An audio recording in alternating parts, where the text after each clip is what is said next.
Good evening and welcome to another vlog with me, George Wham. It's a bit of an earlier one today.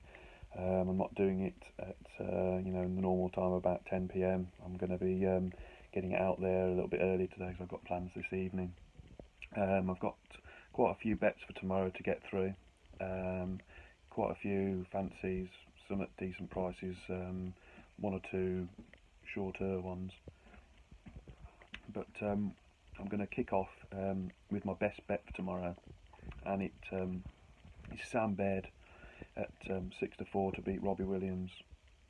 He's had a pretty good season this season, Sam, since coming back on the tour via Q School. He's actually won 52% of his matches this season, and comparing that with Robbie Williams, he's actually won 42%. Robbie had quite a decent run at China. He actually beat Judd Trump, but if you disregard those, he's had a very poor season. And I think in this best of 19, I'm very surprised to see Robbie is so short at 8-15, and you can get 6-4 with Ladbrokes on Sam. He's had two quarterfinals this season at the Scottish Open and at the Shootout. And if you look at his record this season in first rounds, since mid-October, he's actually won 9 of his 11 first round matches, which is really good going. He leads 3-1 in head-to-heads with Robbie in past meetings. If you go at World Championship form, Robbie has quite a good record in the World Championship. But all of his form tends to be at Ponds Forge. Obviously now that the English Institute of Sport in Sheffield, and since then he certainly hasn't qualified. Sam Baird's got a really good record in qualifying for the World Championship. He's won his first match in qualifying for the past 4 years, and going back 9 years, he's won his first match in the World Championship 7 times out of the last 9 years. So he does like this tournament. I mean, he made the last 16 at the Crucible in 2016. So yeah, it does look like prices are a little bit wrong here, and yeah, 6-4 on Sam Baird looks the first tip tomorrow. I'm going to make that a 2-point win. I quite fancy his chances, at the prices.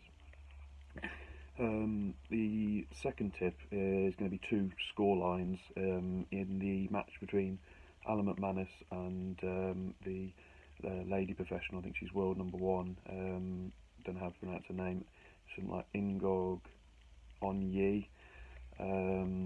She's from Hong Kong. She actually played in this tournament last year, and Matt Selt beat her 10-1 pretty comfortably. He was 8-0 up. She's played quite a few times at Q School. She played in May last year, and she only won 1 match in 3 events. And tomorrow she's playing Alan McManus, who got to the quarter-final at the China Open. So comes in really good form. There's no player, probably there's not many better, more professional players on tour than Alan McManus. He's as good as they come in that terms. And I don't think he'll be wanting to be conceding too many frames tomorrow against the lady player. Obviously, at women's standard, she's extremely good, but she's going up in class here, and with McManus in really good form. He really impressed me at the China Open. So he did lose eventually to Luca Brecel 6-1 in the quarter-final, but he had a few good wins there. I mean, he beat Stuart Carrington 6-0. I mean, if he brings the form from China, there's no reason why he can't give Onye a really good pounding, to be fair, on the table. Looking at the prices, Onye to lose 10-0, or McManus to win 10-0, is a 12-1 shot with BetVictor, and that's definitely the first port of call There's been a couple of 10-0s already this week. There might be another one tonight if Wembo defeats Eltihan. But yeah, 10-0, 12 to 1. I think it's about 6 to 1 with Sky Bet. I'm not 100% sure what it is with Ladbrokes, but it's definitely not 12 to 1. And as a cover for that, the same company with BetVictor, you can back 10-1 at 11 to 2, and that looks a decent, as I say, a decent cover in the match. For any sort of people who want to have a real big go on the match, I'm not going to tip this, but with Ladbrokes, under 13.5 frames is 7 to 10. So that's you're sort of covering managed to win 10-0, 10-1, 10-2, and 10-3 there. The only way, obviously, you'll lose is if Onyi wins more than 3 frames. I don't think that's very likely in the slightest. I think you can get a boost on that to 8 to 11. So anyone that maybe doesn't fancy 10-0, 10-1, I think 7 to 10 on under 13.5 frames with Ladbrokes looks a good way to go. So that concludes that one.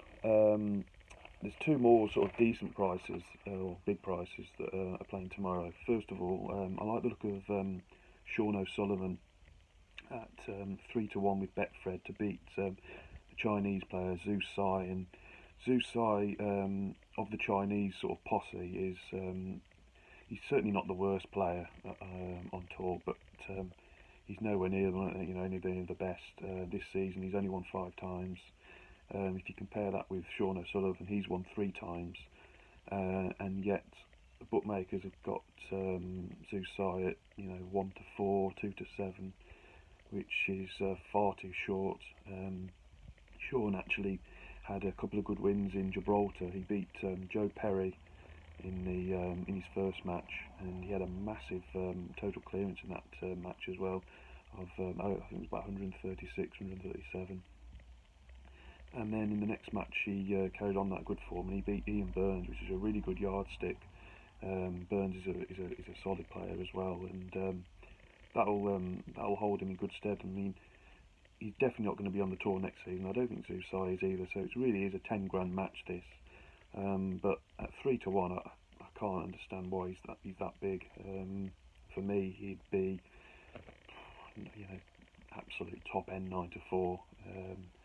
Which I think Ladbrokes is actually the shortest price on Sean O'Sullivan.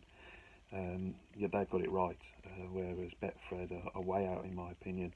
This is this could be a really close match, and I think if they played 100 times, I would expect Sean O'Sullivan to win probably at least 40 times out of the 100. So yeah, 3 to 1 looks a good way to go tomorrow.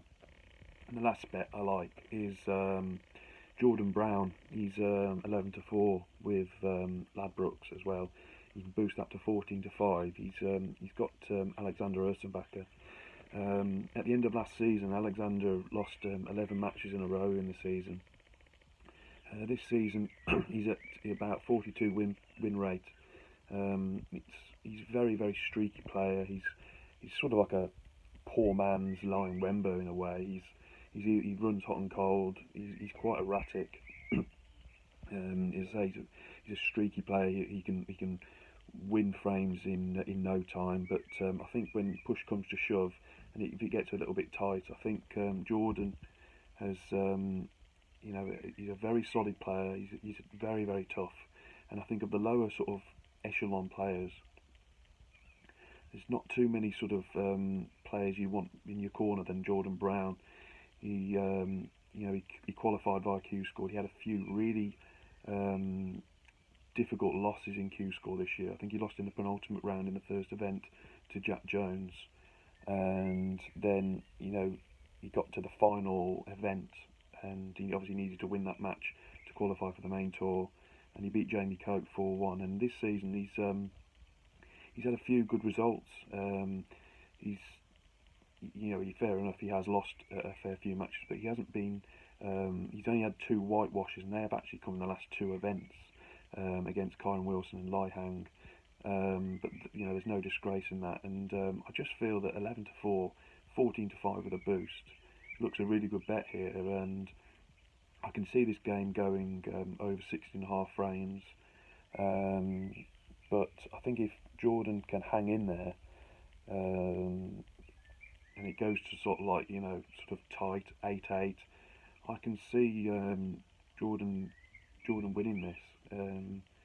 I think he's got really has got a lot of guts, and I think possibly he might want it more than Nurse and Backer tomorrow. So I think at 11 to 4, it's like it's a no-brainer price for me. I think he shouldn't be that big. He should be 2 to 1, 9 to 4 absolute tops tomorrow. So yeah, 11 to 4 looks a standout price to me for Jordan Brown. So just to recap my bets for tomorrow, I'll put my points, advice on the tweet when I load this video up. But it's Jordan Brown 11 to 4 to beat Alexander Ursenbach, and that's with Ladbrokes. Sean O'Sullivan 3 to 1 to beat Susai, and that's with Betfred. Then Sam Baird is my best bet of the day, 6 to 4 with Ladbrokes. I think you can get a boost on that to 31 to 20 to beat Robbie Williams, and two scorelines, Alan McManus against Onyi to win 10-0, which is 12 to 1 with BetVictor, and 10-1, which is 11 to 2 with BetVictor. Thanks very much for listening or watching me, and hopefully I'll be back, or I should definitely be back tomorrow with some more tips. Thanks very much. Bye.